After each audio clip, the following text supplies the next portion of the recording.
नमस्कार। एक बहुत ही ज़रूरी सवाल। क्या आपका पैन कार्ड आपके आधार कार्ड से लिंक है? अगर आपका जवाब नहीं है या आपको ठीक से पता नहीं है, तो अगले कुछ मिनट आपके लिए बेहद ज़रूरी होने वाले हैं। आज हम पैन आधार लिंकिंग की पूरी कहानी को समझेंगे। ये आखिर है क्या, क्यों ज़रूरी है और अगर नहीं किया तो इसका अंजाम क्या होगा।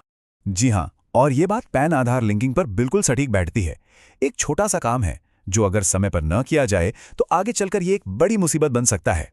तो चलिए सबसे पहले एकदम बेसिक से शुरू करते हैं। आखिर ये पैन आधार लिंकिंग है क्या और सरकार इसके पीछे इतना क्यों पड़ी है? देखिए, सीधे और सरल शब्दों में कहें तो पैन आधार लिंकिंग का मतलब है अपने पैन कार्ड को अपने आधार नंबर से जोड़ना। इनकम टैक्स डिपार्टमेंट ने इसे जरूरी इसलिए बनाया है ताकि जो एक एक आदमी कई कई पैन कार्ड बनवा लेता है उस पर रोक लगे, टैक्स की चोरी कम हो और किसी की पहचान का गलत इस्तेमाल ना हो सके। अब आते हैं सबसे अहम सवाल पर। मान लीजिए अगर ये लिंकिंग नहीं की तो फिर क्या होगा? चलिए जानते हैं कि इसके परिणाम कितने गंभीर हो सकते हैं। सबसे पहली और सबसे बड़ी बात, आपका पैन कार्ड इनएक्टिव यानी कि निष्क्रिय हो जाएगा। इसका मतलब है कि वो किसी काम का नहीं रहेगा। और जब पैन ही काम नहीं करेगा तो आप अपना इनकम टैक्स रिटर्न, जिसे आईटीआर भी कहते हैं, वो फाइल ही नहीं कर पाएंगे, जो कि एक बहुत बड़ी समस्या है। और बात सिर्फ यहीं खत्म नहीं होती। इसके अलावा आपको बैंक, म्यूचुअल फंड और शेयर बाजार से जुड़े लेन देन में भी भारी दिक्कतों का सामना करना पड़ सकता है।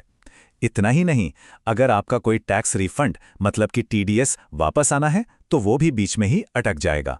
और देखिए, जब भी हम कोई काम करने में देर करते हैं तो अक्सर उसकी कोई ना कोई कीमत चुकानी पड़ती है।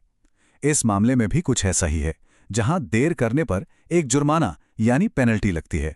तो चलिए अब जरा उस जुर्माने की बात करते हैं जो डेडलाइन निकल जाने के बाद लिंक करने पर देना पड़ता है।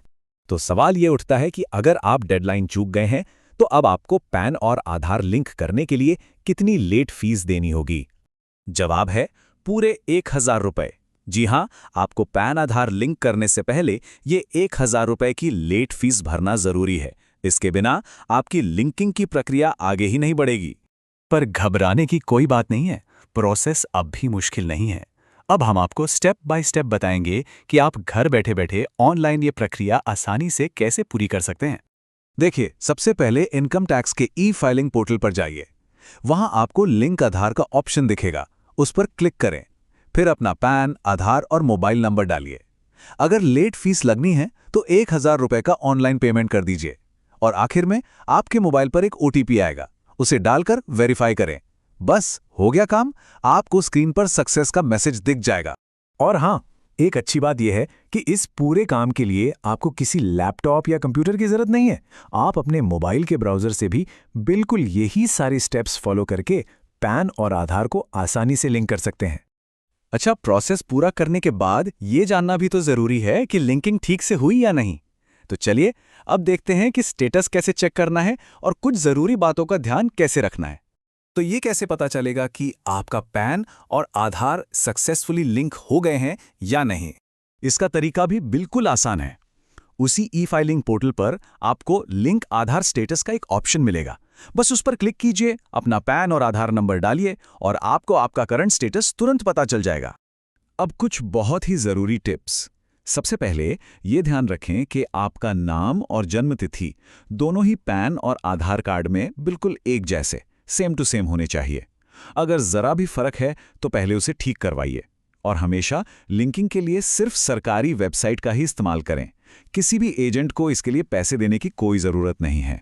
आखिर में ये सिर्फ एक सरकारी नियम नहीं है, बल्कि हमारी अपनी एक जिम्मेदारी भी है। इस एक काम को पूरा करने से भविष्य की कई परेशानियां अपने आप ही खत्म हो जाती हैं। तो अब बिल्कुल भी देर मत कीजिए। अगर आपने अभी तक ये काम पूरा नहीं किया है तो आज ही अपने पैन को आधार से लिंक करें और आने वाली हर मुश्किल से खुद को बचाएं। उम्मीद है ये जानकारी आपके काम आई होगी। अगर हाँ, तो इसे लाइक करें, अपने दोस्तों और परिवार के साथ शेयर करें और हमारे चैनल को सब्सक्राइब करना बिल्कुल ना भूलें। अगर आपका कोई भी सवाल है तो नीचे कमेंट्स में ज़रूर पूछें। धन्यवाद।